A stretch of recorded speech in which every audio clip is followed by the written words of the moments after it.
To start this video off, I think it's appropriate to say that Call of Duty Vanguard's multiplayer is very much Call of Duty. So, if you're someone who wants a new set of maps, weapons, attachments, and other various tweaks and changes to the formula, then you won't be too disappointed.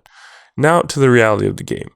Call of Duty Vanguard is set during World War II, a historic event that's been done so many times over that I can't imagine anyone being genuinely thrilled to hold a Thompson in their hands again.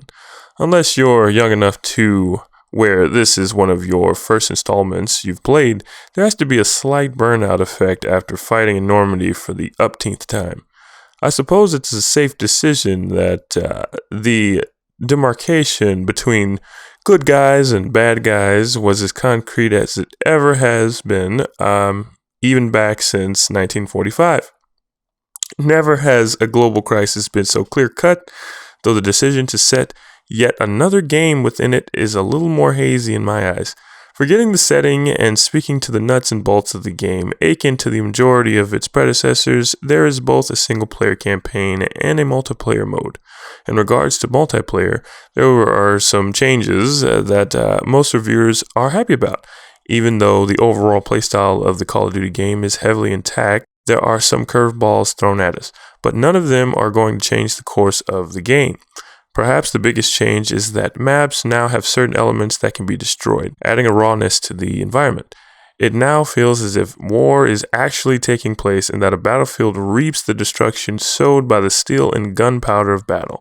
Part of the reason we feel fully immersed in films like Saving Private Ryan and shows like Band of Brothers is basically because the sets seem like real battlefields, with splintered trees and buildings scarred with shell holes and ricocheted bullets, etc., etc. Players can also interact with the more malleable environment to better eliminate their foes. Windows can be shattered, doors can be moved down, floors can be dropped from, all providing another dimension and some texture to the firefights, allowing the player to be creative in a way they go about their business. Bullets can come from a constant slew of newer angles and unforeseen positions, so that's cool.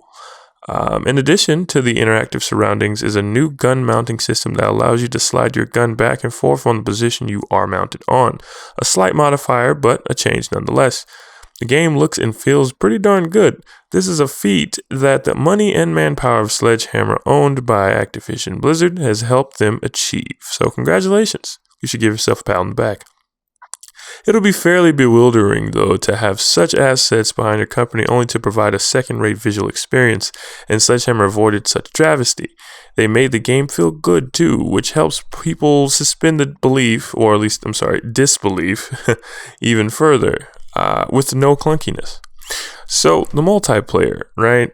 The multiplayer has a couple of other additions to the formula, including two new game modes, Champion Hill and Patrol.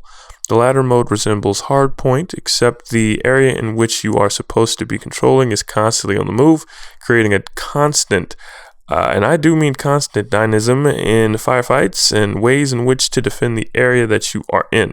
Champion Hill is a 1 to 3 person mode, much like Gunfight, in that everyone starts with a low impact weapon and each team has a limited number of lives.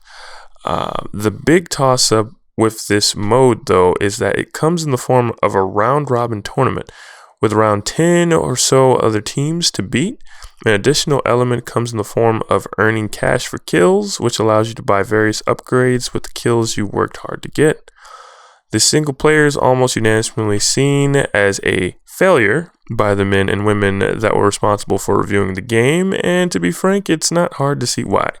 To start, it's set in a World War II setting, and despite Sledgehammer's efforts to shine a new light on the conflict, the fact remains that it's a time period that's been done to death. How many Nazis have to die by Activision's hands before we can leave that world once and for all? I mean, sheesh. Second mistake is that the story attempts to use character as its narrative driving force.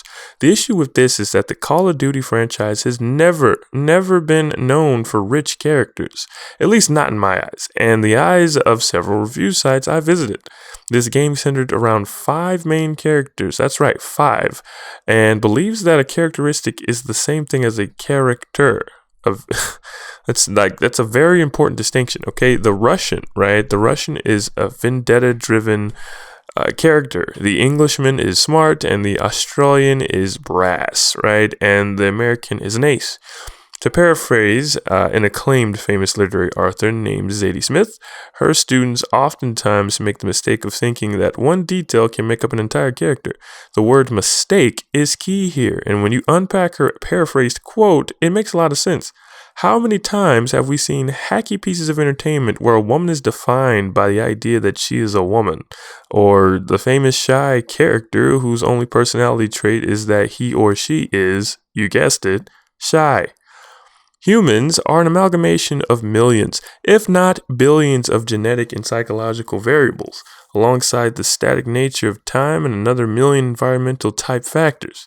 Gray is preferred when dealing with people, and yet Sledgehammer decided to paint their characters with black and white. Characters need to feel like people, or at least a sliver of one, and this never happens in Vanguard.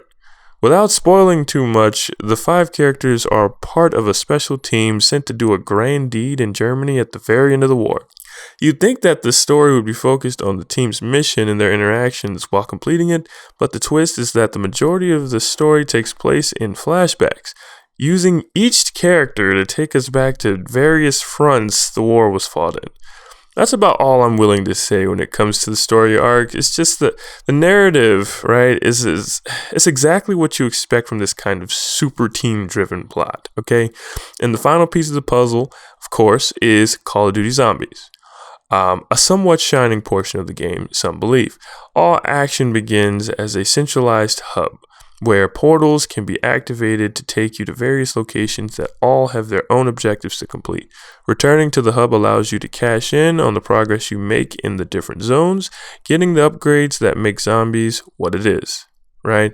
And we all remember the ray gun. What a treasure that thing brings. Now, Treyarch was responsible for this portion of the game, and at this point it's safe to assume that it's a comfort zone. But at the end of the day, zombies is what it is, to use a cliche for lack of a better term. For me, it always took second or third place in the overall COD package. I could only shoot so many undead heads off before it felt like it was time to move on. To end, Vanguard is a Call of Duty game. It feels exactly like what you'd expect. For some, this is enough. New maps, newish guns, kind of, right? Newish guns to upgrade, and a couple new game modes. A formula with only a handful of new minor variables, and safe to say that it is safe, it is clean, and it's very, very familiar. For others, boredom may come sooner than it has for previous installments, so please be wary. And that's all I'm saying on that.